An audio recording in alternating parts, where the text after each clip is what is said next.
नमस्कार साथियों, मैं विनीस वारा सर स्वागत है आपका वर्ल्ड इवेंट्स हिंदी में। साथियों, रिसेंटली अमेरिका के एक सेनेटर हैं, इनका नाम है बिल हैगर्टी। इन्होंने कहा है कि 2020 में जब भारत और चीन के बीच में गलवान घाटी क्लैश हुआ था, उस समय चीन की आर्मी ने भारत की आर्मी के खिलाफ इलेक्ट्रोमैग्नेटिक वेपन का यूज़ किया था, जिसकी वजह से भारतीय सैनिकों की बॉडी पिघलने लगी थी और ये इस जो एरिया इन्होंने कब्जाया हुआ था, इसको खाली करके वापस चले गए थे। साथियों, बिल हैगर्टी का ये दावा तो बहुत बड़ा है। अब सवाल ये है कि एक ऐसे समय में जब भारत के प्रधानमंत्री अभी चाइना की यात्रा से लौटे हैं, जैसा आप सभी को पता है कि वो एससीओ की मीटिंग के लिए चाइना गए थे और अमेरिका भारत पर 50% टैरिफ लगा चुका है और अब अमेरिका यूरोप के देशों पर ये दबाव डाल रहा है कि यूरोप के देश भी यहाँ भारत पर 100% टैरिफ लगाए। क्योंकि साथियों, डोनाल्ड ट्रंप का यहाँ साफ-साफ ये मानना है कि जो रसिया यूक्रेन की जो लड़ाई चल रही है, वो रसिया यूक्रेन की नहीं बल्कि यूरोप और रसिया की लड़ाई है। वो अमेरिका रसिया की लड़ाई नहीं है। फिर भी अमेरिका ने भारत पर 50% टैरिफ लगा दिए। अब अमेरिका के राष्ट्रपति डोनाल्ड ट्रंप यूरोपीय यूनियन से ये चाहते हैं कि यूरोपीय यूनियन भी भारत पर 100% टैरिफ लगाए। साथियों, ऐसे समय में अमेरिकी सीनेटर बिल हैगर्टी, इनका ये दावा है, इसमें सच्चाई कितनी है? क्योंकि इन और इसका आधार क्या है, इस वीडियो में साथियों विस्तार से बात करेंगे। मैं विनीस पारा सर, आप सभी से रिक्वेस्ट है कि आप चैनल को सब्सक्राइब कर लीजिए, वीडियो को लाइक कीजिए, साथियों के साथ भी इसे साझा कीजिए। साथियों, आप ये खबर देख सकते हैं अपनी स्क्रीन पे। आज के समय इसको पूरी दुनिया में कवर किया जा रहा है। जैसा आप सभी को पता है कि भी रिसेंटली अमेरिका के राष्ट्रपति डोनाल्ड ट्रंप ने सर्जियो गोर को भारत का नया नया एम्बेसडर नियुक्त किया है और आज के समय सर्जियो गोर अमेरिकी पार्लियामेंट के अंदर इनसे सवाल जवाब किए जा रहे हैं। तो इसी सिलसिले में अमेरिका के एक सेनेटर हैं जिनका नाम है बिल हैगर्टी। इन्होंने इनसे सवाल किया कि आप भारत में जाकर भारत को चाइना से अलग कैसे करेंगे, भारत को चाइना से दूर कैसे करेंगे। इन्होंने साथियों अपनी बात आगे बढ़ाते हुए कहा कि जब गलवान घाटी क्लैश हुआ, उसमें चाइना की आर्मी ने भारत की आर्मी के खिलाफ इलेक्ट्रोमैग्नेटिक वेपन यूज किया, जिससे भारतीय सैनिकों की बॉडी पिघलने लगी। अब ऐसे समय में इनको ये बोलने की ज़रूरत क्या थी? क्योंकि ये तो सीधा-सीधा जो सवाल कर रहे थे, उससे इस सवाल का कोई लिंक नहीं था। फिर भी इन्होंने ये सवाल सर्जियो गोर से किया। साथियों, जैसा आप सभी को पता है कि जून 2020 में भारत और चाइना की आर्मी के बीच में गलवान घाटी क्लैश हुआ, जिसमें भारत के भी 20 जवान शहीद हुए थे, जिसमें एक बिहार के कर्नल संतोष बाबू बाबू भी थे। चाइना की आर्मी के भी यहाँ पे 38 सैनिक मरे। लेकिन चाइना साथियों, इस चीज़ को कभी चाइना ने ऑफिशियली कबूल नहीं किया कि चाइना के यहाँ पर 38 जवान शहीद हुए थे, मरे थे।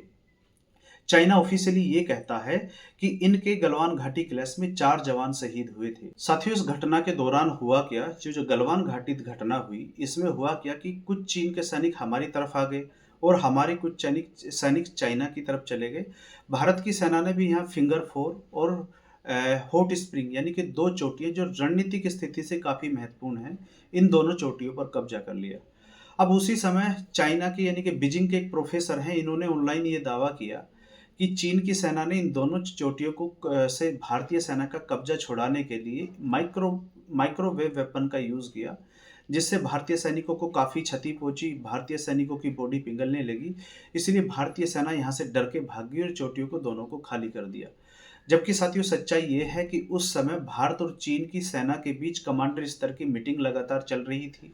आपने न्यूज़ में काफ़ी पढ़ा होगा और इसी मीटिंग के दौरान ये तय किया गया कि दोनों देशों की सेनाएं पीछे हटेंगी, पहले वाली स्थिति मेंटेन करेंगी और इसी कमांडर स्तर की मीटिंग में ये तय हुआ कि भारत की सेना पीछे आएगी और यहाँ से चाइना की सेना पीछे जाएगी। तो जो दोनों चोटियों को खाली करने का रीज़न था वो ये था, कमांडर स्तर की मीटिंग में ये बात डिसाइड हुई थी।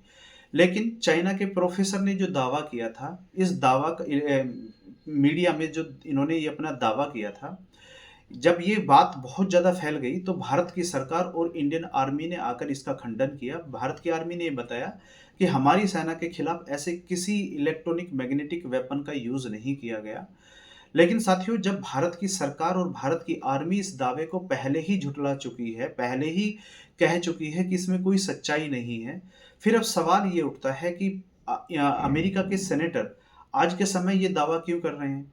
तो साथियों, इसका जवाब है कि अभी रिसेंटली भारत के प्रधानमंत्री एससीओ की मीटिंग के लिए चाइना गए। कहीं न कहीं ये बात चाइना अमेरिका को बहुत ज़्यादा खटकी है और अमेरिका नहीं चाहता कि यदि भारत और चीन अपने सीमा डिस्प्यूट जो दोनों के देश में सीमा विवाद हैं, यदि इनको सोल्व कर लेते हैं, दोनों देशों के बीच में प्रॉपर एक इंटरनेशनल बॉर्डर हो जाता है, तो ये अमेरिका को कतई भी सूट नहीं करता। ये अमेरिका के साथियों एक रणनीतिक हार होगी दुनिया में, क्योंकि अमेरिका इस समय वैसे ही डाउनफॉल की तरफ है। ब्रिक्स नेशन डॉलर डॉलर का जो अमेरिका ने वेपनाइजेशन किया हुआ है, इसके सापेक्ष कोई एक अल्टरनेटिव करेंसी लाना चाहते हैं। तो साथियों, अमेरिका यहाँ पर डरा हुआ है। यदि चाइना और भारत के बीच में नज़दीकियाँ और ज़्यादा बढ़ती है और दोनों देश बॉर्डर डिस्प्यूट सोल्व कर लेते हैं, और अमेरिका ये कतई नहीं चाहता, और आप देखोगे कि अमेरिका लंबे समय से यही कोशिश करता आया है कि अमेरिका भारत और चीन के बीच में कभी शांति ना हो, दोनों देश अपने बैठकर अपने जो इनके बॉर्डर डिस्प्यूट हैं इनको कभी सुलझाए ना। तो अमेरिका का क्योंकि इंटरेस्ट है इसमें। साथियों, आने वाले समय में और देखना होगा कि अभी अमेरिका के सेनेटर ने जो कहा है, क्या भारत सरकार की तरफ से भी क्या इस पर कोई जवाब आता है, ये देखना होगा। लेकिन अभी आपको अमेरिका की तरफ से ऐसे और बहुत सारी बातें देखने को मिलेंगी, जो ये चाहते हैं, ये जानबूझकर ऐसे स्टेटमेंट देते हैं, क्योंकि इन्हें पता है कि इनके एक एक बोले हुए शब्द को इंडियन मीडिया कवर करती है और उसे फिर भारत की जनता तक वो बात पहुंचती है। कहीं ना कहीं इनकी ये फ्रस्ट्रेशन है, ये चाहते हैं कि भारत की जनता को ये बात पता चले कि ऐसा भी हुआ था, जिसमें साथियों लेकिन हालांकि कोई सच्चाई नहीं है। साथियों, फिलहाल इस वीडियो में इतना ही। मिलते हैं अगली वीडियो में। बहुत बहुत धन्यवाद। यदि वीडियो आप देखते हुए लास्ट तक आ गए तो आपसे रिक्वेस्ट है, चैनल को सब्सक्राइब करें, वीडियो को लाइक करें और साथियों के साथ भी साझा करें। मिलते हैं अगली वीडियो में। बहुत बहुत धन्यवाद।